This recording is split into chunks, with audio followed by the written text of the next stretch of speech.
If you love X-Men, you won't want to miss this. Get ready for some mutant mayhem.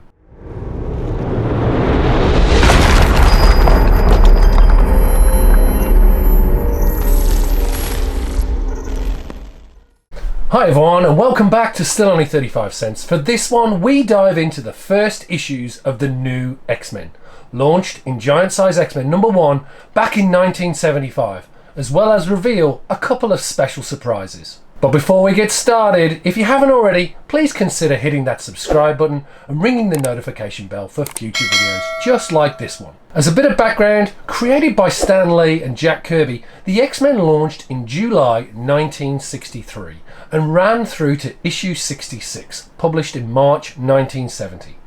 From that point until April 1975, rather than cancel the title, Marvel continued to publish the book, but instead of new stories, chose to reprint many of the older X-Men issues through 67 to 93. Then, in 1975, under the guidance of Roy Thomas, Marvel made the decision to relaunch the title in Giant Size X-Men issue 1. Thomas tasked writer Len Wein and artist Dave Cockrum with some help from Chris Claremont in an uncredited plot assist role.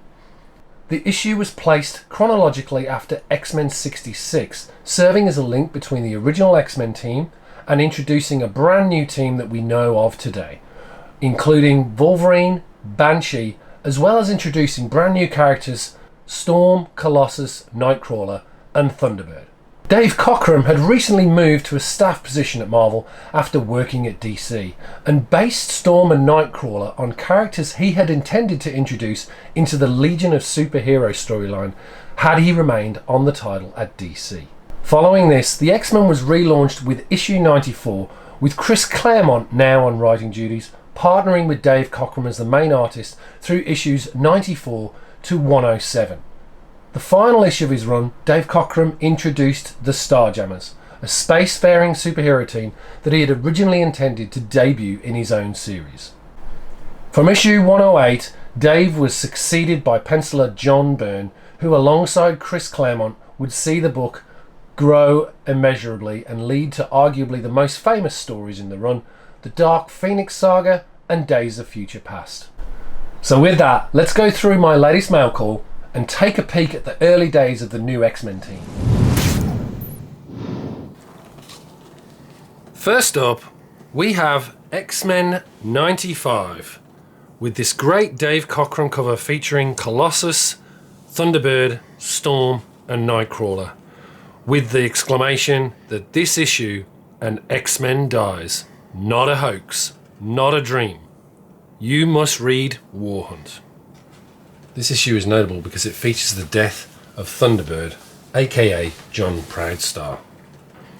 As mentioned, Chris Claremont on writing duties, Len Wein helping on plot, with Dave Cockrum on art, inked by Sam Granger.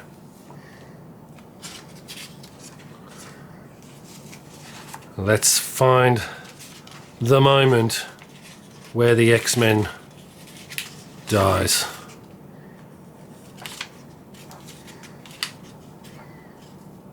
Poor old Thunderbird.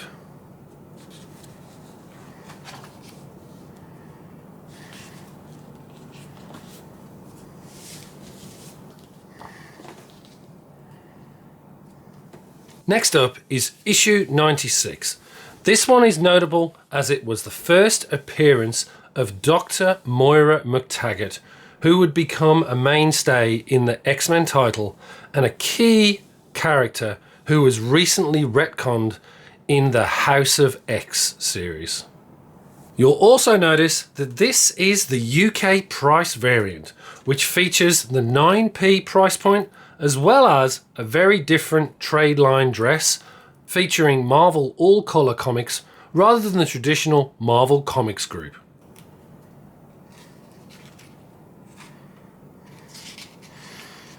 Again, story by Chris Claremont and art by Dave Cockrum, inked again by Sam Granger, and plot assist by Bill Mantlo.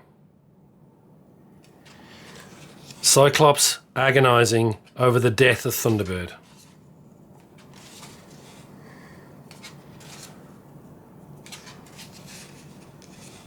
And here's that first appearance of Moira McTaggert.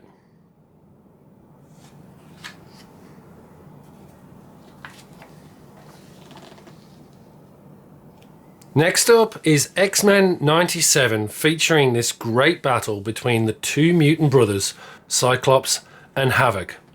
Notably, this cover is drawn by Rich Buckler alongside Dave Cockrum. Again, this is another UK price variant, super rare to get in high grade. Interestingly, this issue also features the first appearance of Eric the Red. It also features the first appearance of the Shah aliens. Dave Cockrum on art as usual, alongside Chris Claremont, with Sam Granger on inks.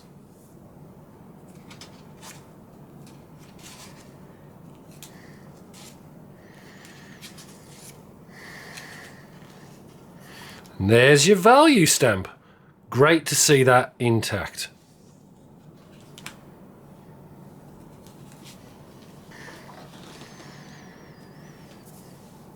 Next up is X-Men 98, featuring the return of the Sentinels. I absolutely love this cover.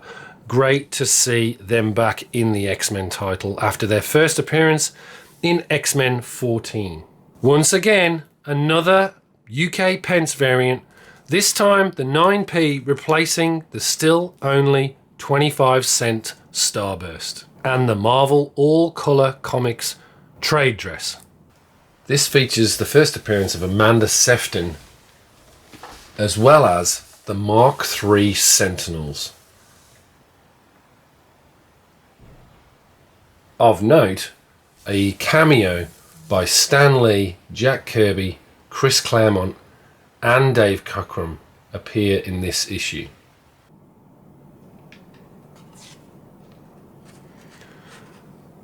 Story by Chris Claremont and art by Dave Cockrum, of course, with Sam Granger again on inks. And they're celebrating Christmas.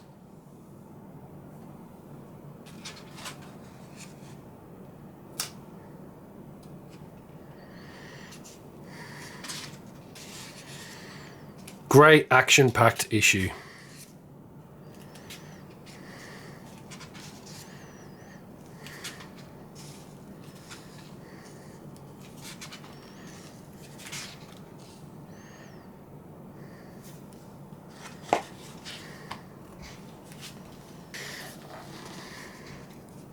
Next is issue 99 with Death Star Rising and the Sentinels in space alongside the X-Men. Great classic Dave Cockrum cover. Once again, this is another UK price variant. You'll notice the price has gone up from the 9p to 10p this time, and again that Marvel all-colour comics trade dress. Features the first appearance of Black Tom Cassidy in Cameo, as well as the first appearance of the X-Sentinels. But we'll come to that on the next issue. And fantastic splash page with the X-Men jettisoned into the darkness of space. Interesting to note, there's a colouring error on pages 1, 10 and 11 with both the blue and yellow colour plates changed. And it wouldn't be X-Men without some mutant hysteria.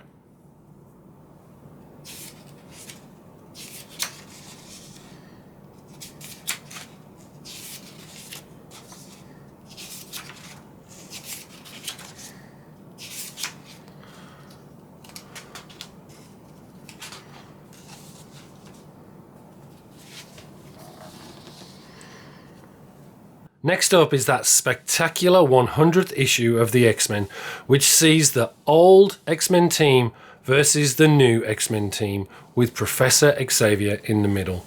Yet again, another UK price variant. Chris Claremont on writing duties and Dave Cockrum on art. Some fantastic splash pages. But our protagonists, the original X-Men, are not all that they seem, and are revealed to be robots. Robotic Sentinel recreations of the X-Men, including Professor X, Cyclops, Marvel Girl, Beast, Angel, Iceman, Havoc, and Polaris. What a fantastic splash page.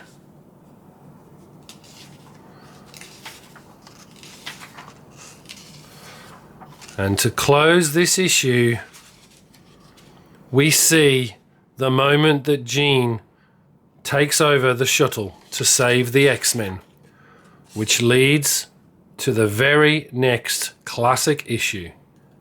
Will she survive?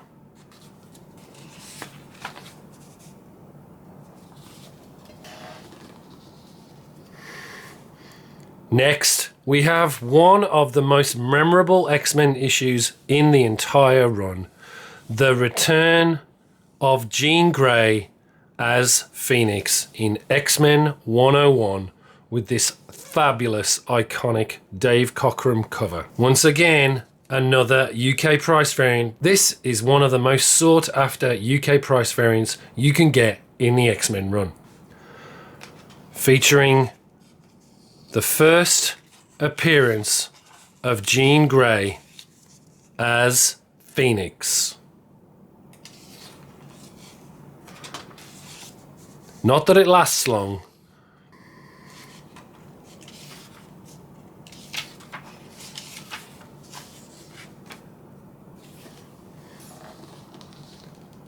Next up is X-Men 102, featuring the classic cover of Juggernaut versus Colossus.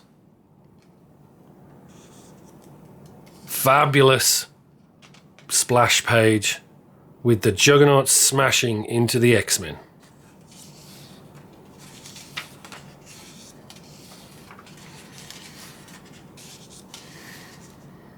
Fabulous stuff.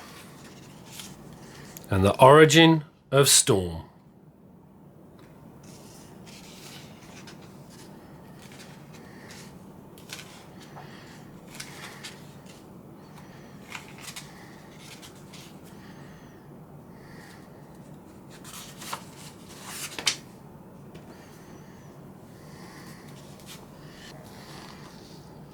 Next is X-Men 103, Death Siege, another classic Dave Cockrum cover.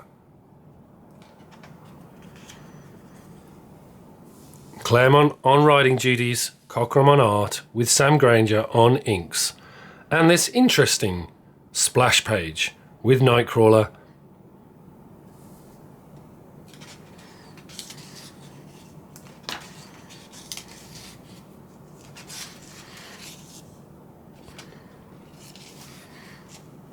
I love flipping through these old books.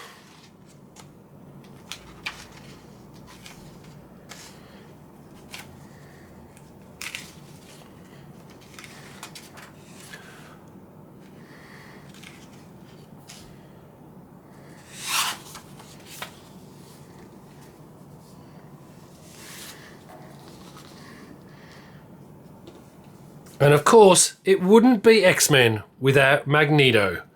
And here we see Dave Cockrum recreating that first issue cover of X-Men #1 with the brand new X-Men. This features the first full appearance of Lilandra of the Shi'ar, as well as the first appearance of the Starjammers, including Chod, Kree, and of course Scott Summers and Alex Summers' dad, Christopher Summers, Corsair.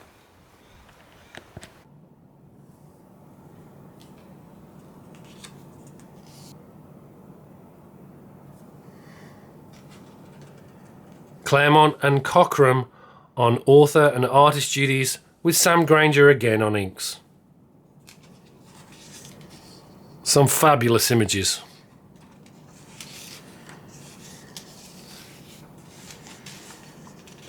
And one absolutely phenomenal, iconic splash page from Cockrum. Magneto at his finest.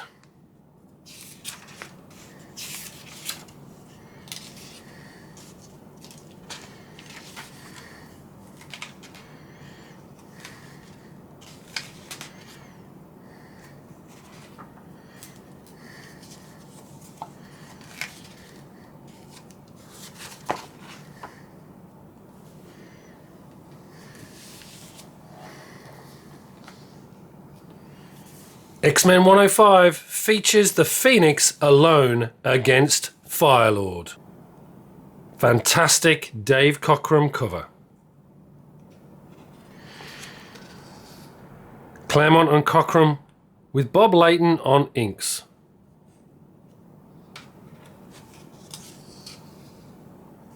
Amazing Firelord splash.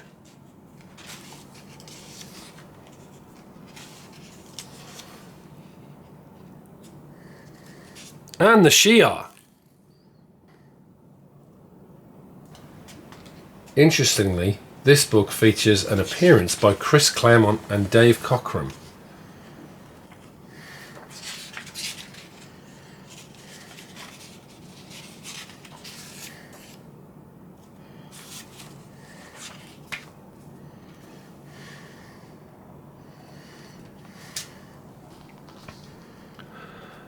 X-Men 106, Dark Shroud of the Past.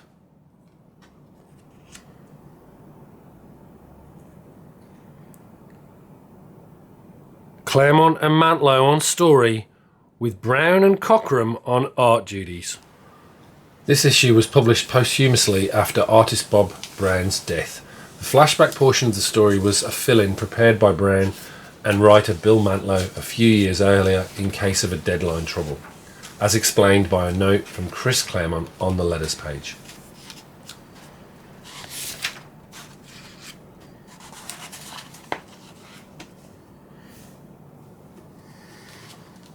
Next up is X-Men 107. This was Dave Cockrum's last issue on the title until he returned to the X-Men on issue 145, and features the first appearance of the Starjammers.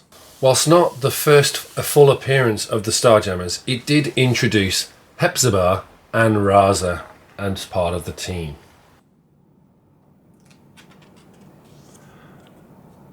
Love this iconic splash page of the entire X-Men with Phoenix teleporting them to an alien planet and facing off against the Shi'ar Imperial Guard, including Gladiator, Astra, Electron, Fang, Hobgoblin, Impulse, Magic, Mentor, Nightside, Oracle, Quasar, Smasher, Vril-Rokk, Starbolt, Tempest, Titan, and Midget. The members of the Imperial Guard are closely based on DC's superhero science fiction series The Legion of Superheroes, of which Cockrum was a long-standing artist.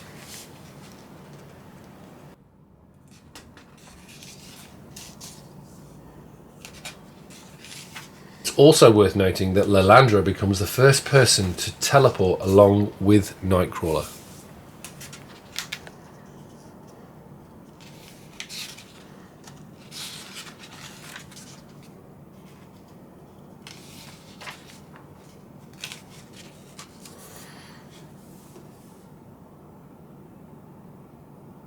And the first appearance of the Starjammers.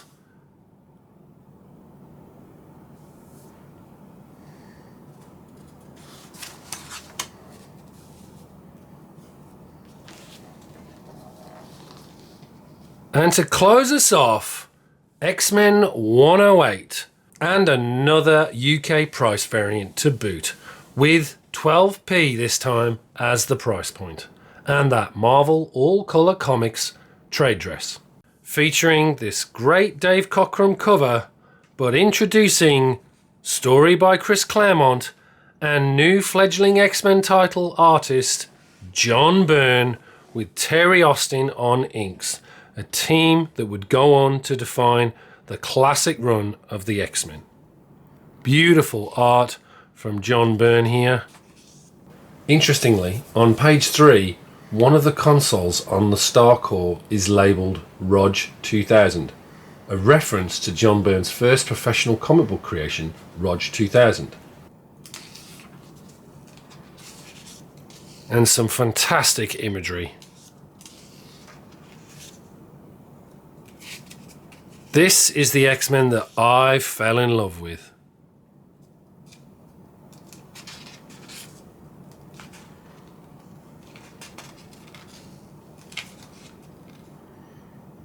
Beautiful stuff from the legendary John Byrne and Terry Austin. At the end of this issue, there's a dedication to Dave Cockrum. The dedication is the usual in memory of, though Cockrum was quick to add the codicil, "I'm not dead." Fabulous.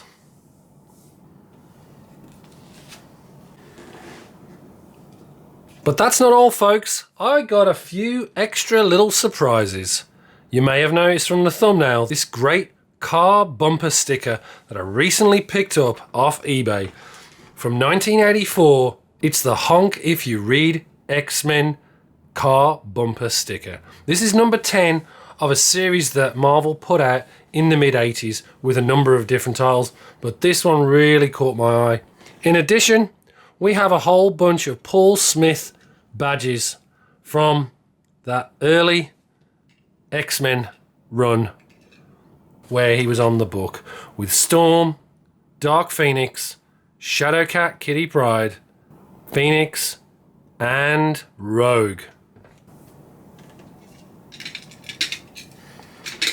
Remember, folks, if you read X-Men, honk. So that's it. I really hoped you enjoyed that look at the early days of the all-new X-Men team. I'd love to hear your thoughts down below of what you thought of those early Claremont and Cockrum issues and which one was your favourite. We've just launched channel memberships here on Still Only 35 Cents, and for $2.99 US a month you can join the other members of the price variants and get access to exclusive members only videos and live streams, including videos with comic creators and a new sketch show. All the proceeds from channel memberships will be going to the Hero Initiative. And with that, take care of yourselves, and I'll see you next time.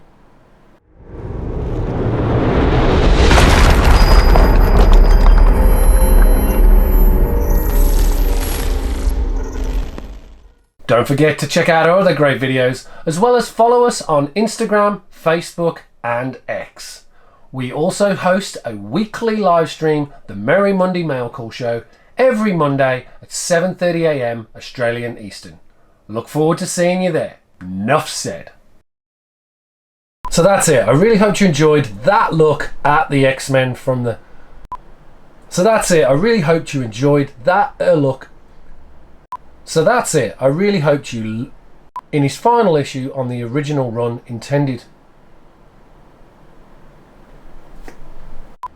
If you liked the video, I'd love to hear your thoughts on the early days of this team, and if you can,